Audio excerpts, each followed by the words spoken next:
Thank you for watching this video. We would like to thank our 2024 gold level sponsors, Geronimo Properties, May Property Management, Northmark, Boston Planning and Development Agency, and Cabot & Company. We would also like to recognize our 2024 charitable partner, Ironstone Farm. The views expressed on this program are solely those of the participants and do not reflect the views of the CCIM Institute, the New England CCIM Chapter, or any other organizations. Greetings, everybody, and welcome to the New England CCIM Podcast. Thank you for joining and watching our show today. Once again, my name is Michael Chase. I am a current board member of the New England CCIM Chapter, acting treasurer, and former president from 2022. I'm joined by fellow board member Matt Mayrand. Hey, Mike, thanks a lot. Appreciate it. I'm Matt Mayrand, also of the board at CCIM. Some great training there. Little plug. Also, I own a property management company called May Property Management. And I've been an active commercial real estate broker for about 20 years now. I work with Glickman, Cavago, and Jacobs in Worcester. Joined us in our inaugural podcast last week. We talked about interest rates. And so today we're going to talk about jobs. We had a blowout jobs report on Friday, 303,000 non-farms payroll, up from last month of 270,000, and certainly well above expectations. How do you see this jobs report that just came out impacting commercial real estate? Yeah, that's a great question. And we're both kind of real estate guys and, from slightly different perspectives. But why are we paying any attention to the jobs number? Why do we care? And I think those are really great, very broad questions that I love to kind of dig into a little bit, because it's all part of this macro environment that we live in, that we work in, and the jobs number in particular is very interesting to me anyway, based on where we're at in the economy, because so much of where we are and where we may go, in my opinion, is tied to this number. So we're in this kind of funny world where good news is bad news almost, right? So it's a blowout number. So in my mind, it's kind of almost a warning sign of sorts, but it's a really low, great number. It's historically, it's an extremely low number. I did a little digging last night on the internet, just on my phone. And I guess the average, historic average unemployment rate's around 5.6, 5.7%. We are quite a bit lower than that. I think most people that are responsible for recruiting or hiring or, work with contractors, whether they be professional contractors or trade contractors, really can feel it in their pocketbooks, right? I mean, that's a big part of this in my mind, is that when unemployment is so historically low, keeping talent at a cost-effective rate is probably the number one thing for me. There's certainly other factors, but for me, that's one of the challenges in my business. Absolutely, I think people would agree. Full unemployment does not necessarily mean 100%. You want that slack in there so that people have the ability to move around, and also that employers have the ability to hire as needed. When you get such tight labor markets as we're in, as you said, employers aren't able to find people. And the question is that inflationary? I think one of the takeaways from the most recent jobs report, while the top line headline number was such a blowout, it seemed as if the average work week was rising. The average hourly wage wasn't necessarily increasing. So some of the concerns about, will such a blowout number be inflationary and then give more reason for the Fed to not proceed with a rate cut? That's where your good news being bad news, right? Because it's kind of tied to interest rates. I mean, good news being good news, historically, jobs are the leading indicator for the strength of commercial real estate, right? If you create jobs, then you create demand for office space. If you create demand for office space, then you create demand for ancillary services. More people have money, discretionary spending, improves retail, improves travel and leisure, goes all the way down the line. I think over the last decade, we've seen the average square footage per worker continuing to decline.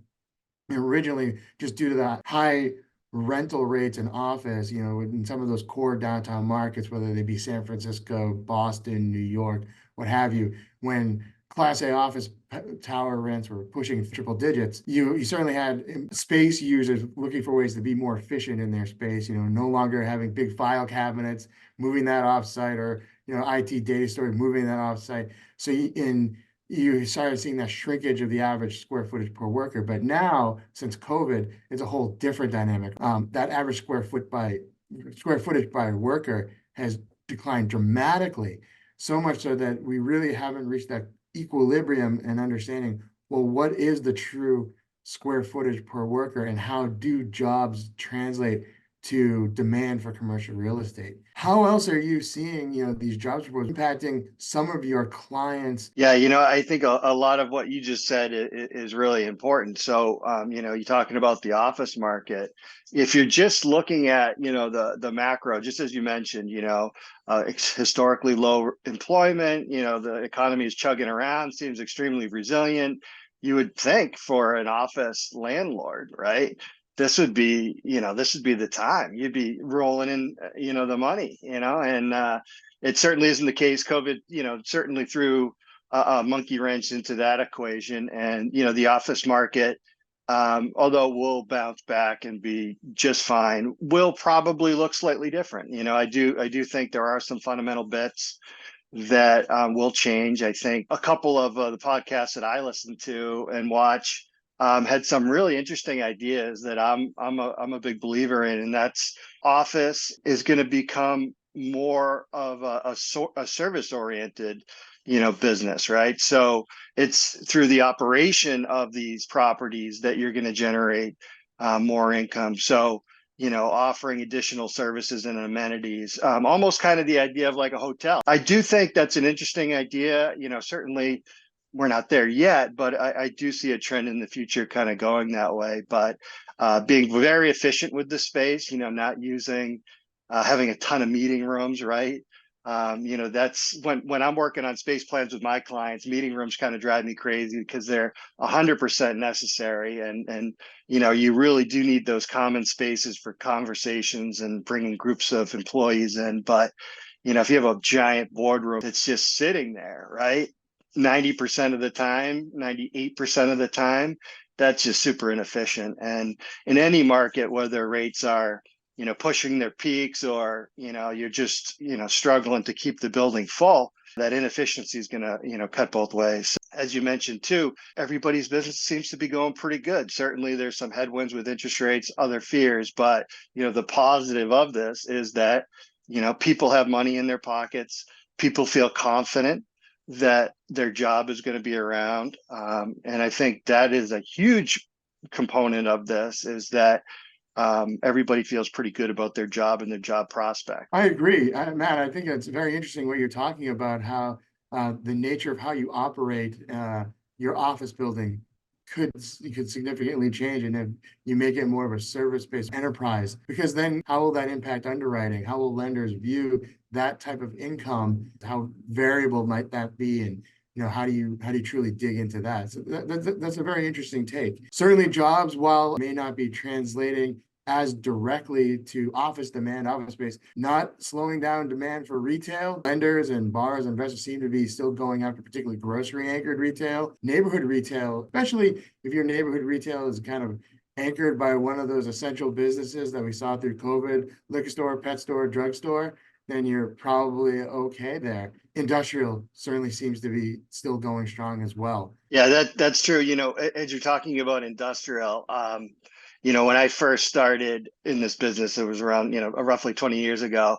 Industrial was really, really hot back then too, and it was so tough chasing these deals, trying to get in because it was such a hot commodity. And, I remember, a small kind of flex industrial building, overhead door kind of stuff, was going for like $10 a foot, triple net. And that was like, oh my God, so much money.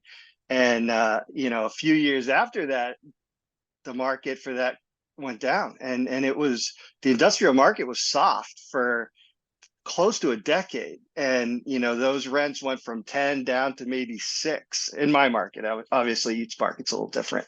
And now they're back up, and that same property could be at 15 today. So, we're seeing a gigantic increase in flex industrial rent, certainly large industrial, those numbers are smaller per square foot, but still that trend is intact, and it's just wild. But, construction costs, right? No one's building new industrial around here unless it's like some, Amazon anchored center, or somebody that's very, very confident they can get those, $15 square foot rents or whatever, just because they're going to finance that. It's going to cost them, I don't know, a couple $100 a foot to build, $300 a foot. I don't know, but it's very expensive. So they need to get those rents nowadays just to cover. And then operating expenses, right? Taxes, electricity, maybe not so much for the landlord if it's sub-metered, but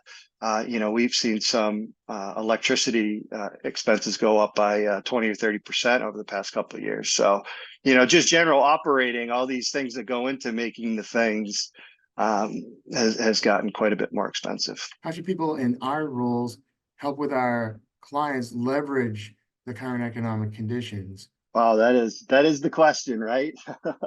That's a great question. So, I think it's very easy to get caught up in this, or at least I could very easily get caught up in all of this stuff. Oh, what's that going to do? This is, this thing is going to go this way, that way, trying to figure it out. And I have a lot of fun doing it, quite frankly. I like to try to figure out where it's all going. But I think the most important thing is fundamentals, like going back to running your business. What does your business need? Where do you need things to go to achieve your objectives or your business goals? And I think everything goes back to that. And whatever the market is, it is. Just go and do your thing. I don't think it's wise for many people to sit around and hope for half a point less or this or that, just go in there and do it. And if you have to sell more to get over it, then sell more, right? That's something in your control. None of us really can control the Fed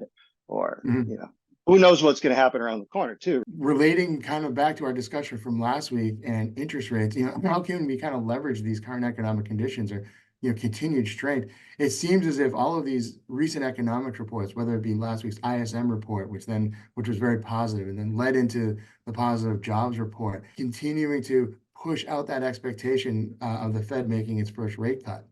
And it's keeping interest rates elevated. My take has been certainly that it's not necessarily the high interest rates that are, preventing transactions from taking place or stalling transaction volume. It's the expectation of decline, right? Is you're sitting there as a seller and you're saying, well, why would I sell today? If I can hold on and wait 6-9 months for a lower rate environment, my property is going to be worth more, why wouldn't I wait?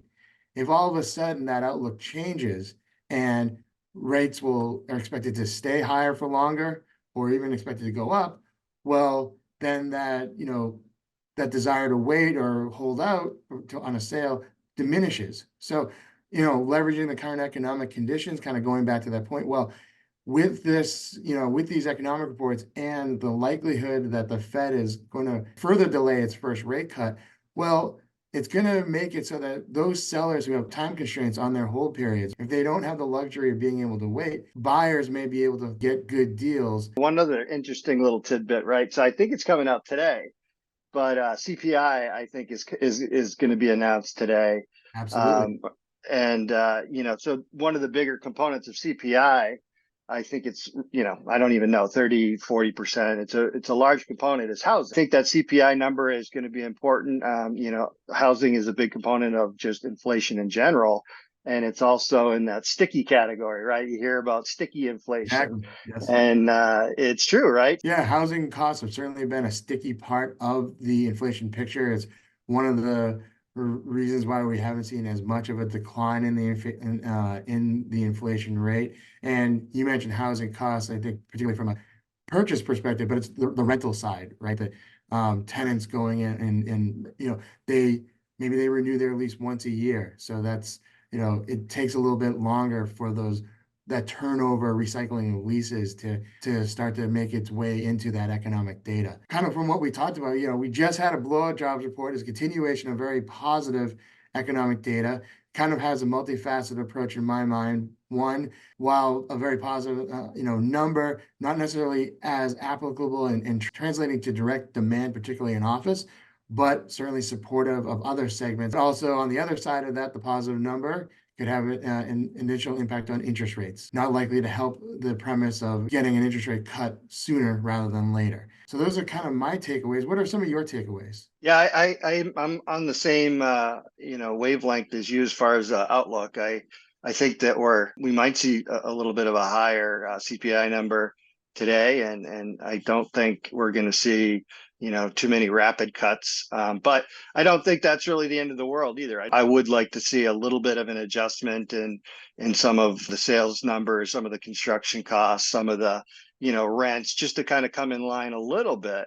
But I would feel really, really, strong about the economy if we just saw a slight adjustment in some of these things. Everybody's almost waiting forever, for this, whatever it's going to be. And I would like to just see a little bit of a correction just so I felt better. I'm very optimistic about where we're at generally. And I think that moving forward, barring some sort of crazy phenomenon, that things look pretty good. Yeah, and then silver linings, as I mentioned, perhaps the interest rate environment, if it does expect to stay a little bit higher for longer, for buyers, maybe that's an opportunity to, again, shake a few more apples out of the tree, have sellers let go of some opportunities that they were otherwise trying to hold on to. And then for borrowers, as these rates have gone up, I mean, we've seen treasury rates go up 40 basis points over the last month. That's probably putting some pause on some other transactions. It's leaving the number of active transactions on lenders' desks, starting to limit that. So maybe those spreads start to tighten a little bit as well. Maybe there's an opportunity there for both buyers and borrowers. Thank you again for joining us. Please, if you liked what you've heard, like and subscribe to the episode. Turn on your notification button so you'll be alerted whenever we upload a new podcast episode. Please look in the description below for links to our sponsors, as well as a link to the New England CCIM webpage where you'll see upcoming events, upcoming topics, and also links to past recordings. So thank you again for joining us, and we look forward to our next time.